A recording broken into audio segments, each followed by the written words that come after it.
Alright guys, you are in your notebook on page 65, 8.1, perpendicular bisectors of triangles. I know that if you are at home watching this, because everybody's watching it, or in the Google Meet right now, some of you have the foldable because you were here to get it, and some of you do not. So, if you don't have it, you're writing on page 65 what you can. I do have a problem with 8.1, and that's that we're technically supposed to do constructions. So, not 61, 65.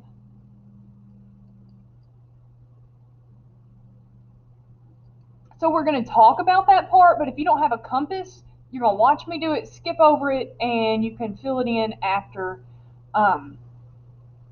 we get back to school. Okay? So, you got a foldable here. And today we're going to be talking about something called the circumcenter. So I'm going to write circumcenter pretty big right here. Okay. The circumcenter is three or more lines are concurrent. You should have had that in your vocabulary yesterday. If they intersect at the same point. The point of intersection is called the point of concurrency, also in your vocabulary. You saw and explored, you didn't, that the three perpendicular bisectors of a triangle are concurrent. The three perpendicular bisectors make up a circumcenter. Okay? The perpendicular bisectors of the sides of a triangle in the circumcenter theorem intersect at a point that is equidistant from the vertices. So from this P, by the way, is the circumcenter. It is made from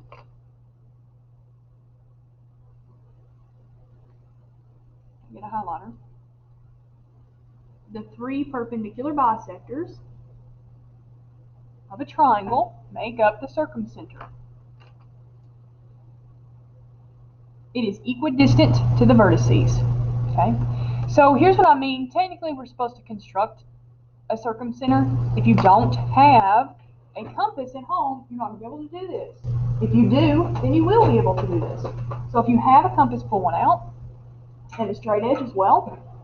And we're going to construct the circumcenter. The circumcenter is the perpendicular bisectors. So the perpendicular bisectors of the sides. If you remember to find the perpendicular bisectors, we're going to go a little over halfway and draw an arc. We're going to do it on both edges, on both vertices. And then we're going to connect. I'm going to connect in a different color so you can see.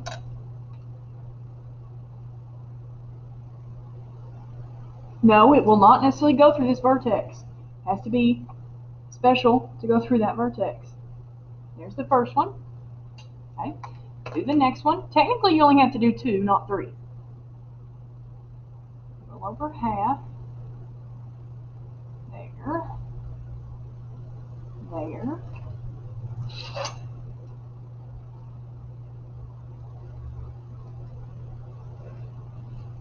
Okay. And the circumcenter is right here where these intersect. That is, we're going to call it P. There's the circumcenter. So that's how you construct it. If you don't have a compass at home, you're going to have to do that later. Put my compass up. All right, let's talk about the actual problems that go with this stuff. So we're going to open this up and see those.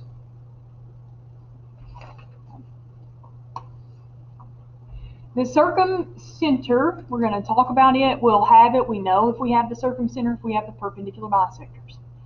KZ, LZ, and MZ are perpendicular bisectors of GHJ. So let's look at this.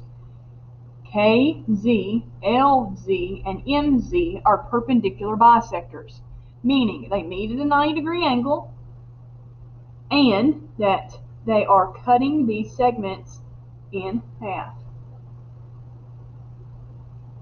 Okay, that's what that means. Then, use that information to define the length of each segment. Note that the figure is not drawn to scale. We know that by now. Nothing's ever drawn to scale. This is what is given with perpendicular bisectors. By the circumcenter theorem, the circumcenter is Z because these are the perpendicular bisectors. With the theorem, we know that from the circumcenter to the vertice, 1, 2, 3, 4, is congruent to each of these. From the circumcenter to each vertice is congruent. 1, 2, 3, 4. 1, 2, 3, 4.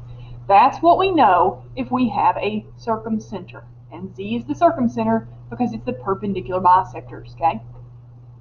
All right, number 5. Given ZG is 65, HL is 63, and ZL is 16, find HJ and ZJ. And I'm going to put these in here. I'm going to do it in something I can erase because number 6 is not related, okay? You don't have both things. They're going to be separate problems. ZG is 65, HL is 63, ZL is 16.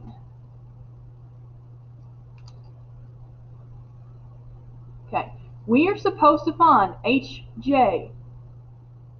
HJ. That one won't be too bad. So HJ is this entire length. Well, if this is 63, then this is 63. That means HJ is just doubled, so that's 126. Okay, now let's find ZJ. Here is ZJ. ZJ is congruent to ZG, so therefore ZJ is 65. And I'm finished with that problem. I'm going to erase these numbers because this problem does not go with this problem. It's just using the same diagram.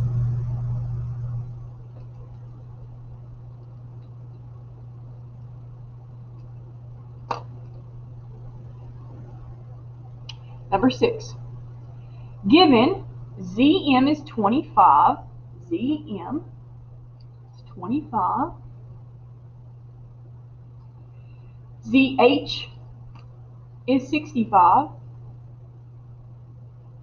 and GJ, this whole thing is 120.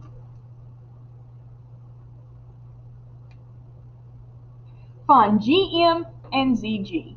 Here is GM. GM is half of GJ. So GM is half of 120. So GM is 60. Okay? ZG. Z to G. Here is ZG. ZG is congruent to ZH. So ZG is 65. Okay? So I know I have a circumcenter if I have perpendicular bisectors.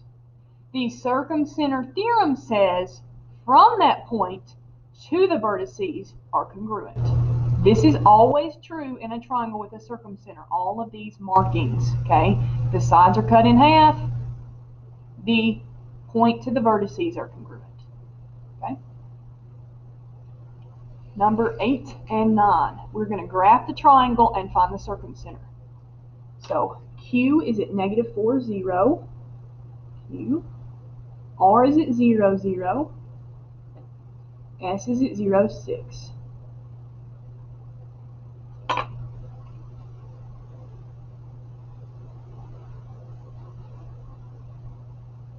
Okay, when we were on the front, I told you that we only have to find 2 perpendicular bisectors to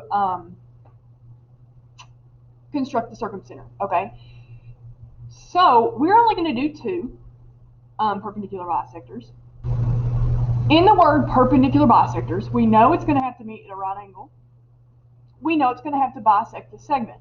We are going to find the perpendicular bisector of QR first, okay? From Q to R, QR is a horizontal line. That means to be perpendicular, we are going to draw a vertical line, okay? We are going to draw a vertical line at its midpoint. Q to R is 1, 2, 3, 4 units. That means that its midpoint is 2 units in. So here is its midpoint. We are going to draw a vertical line through that midpoint. That is our first perpendicular bisector.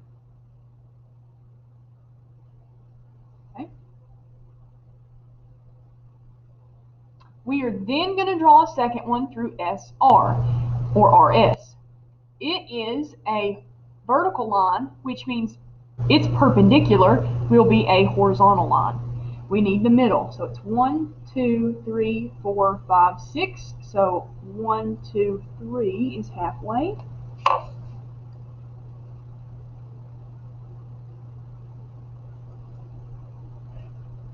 Okay. There is the circumcenter.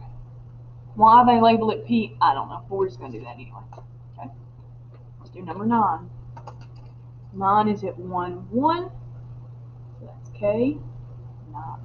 K is at 1, 1. L is at 1, 7. And M is at 6, 1.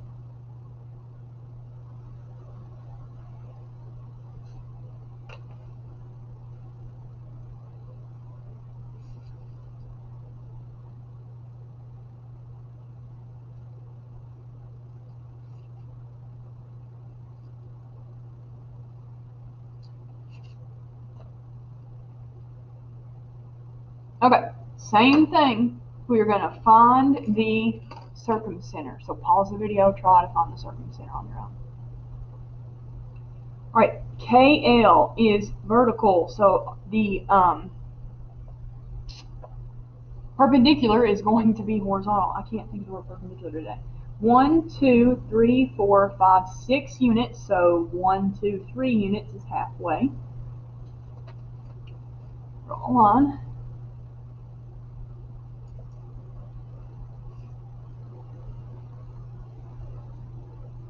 Okay, KM. 1, 2, 3, 4, 5. So 1, 2 and a half. That means our point's going to be on a half. We probably should go back and write what the coordinate point is. We will.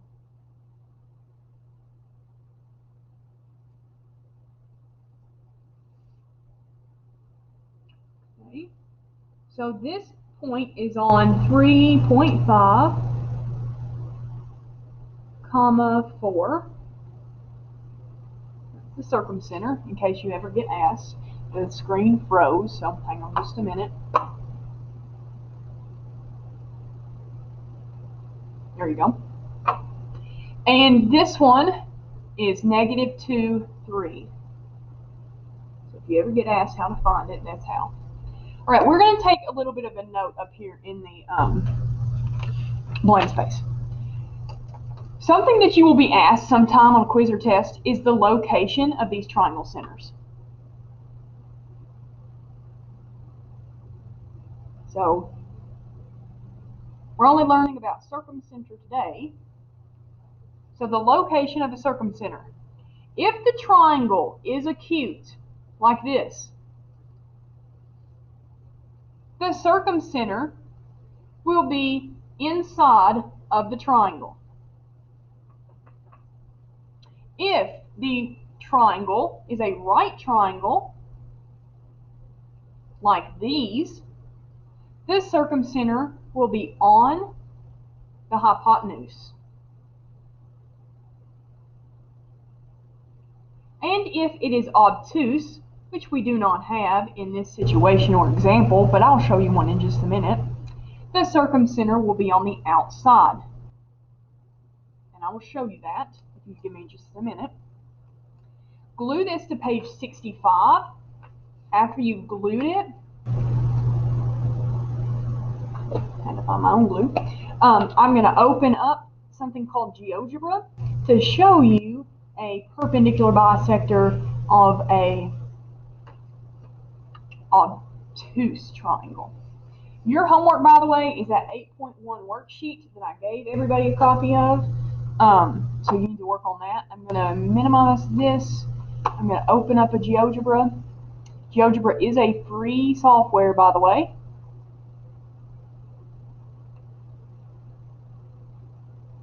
Show you what a obtuse triangles perpendicular bisectors look. So here's a obtuse triangle.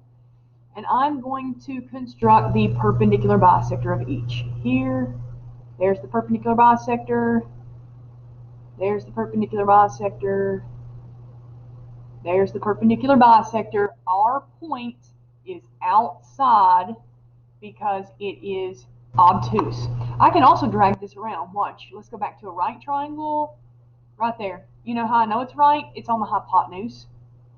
And if I needed to, I could even measure that angle. Let's measure here. Oh, it's not quite 90. So let's move it till it is. Oh, there we go. It is on the hypotenuse. Here is my obtuse. It's outside. Here's my acute. It's inside. Okay. It's important you know when it is outside, inside, or on. All right. So you're working on that sheet I gave you. Let me know if you have questions. Remember, there's a Google Meet every day. You can log in, and I'll help you out. I'll see you later.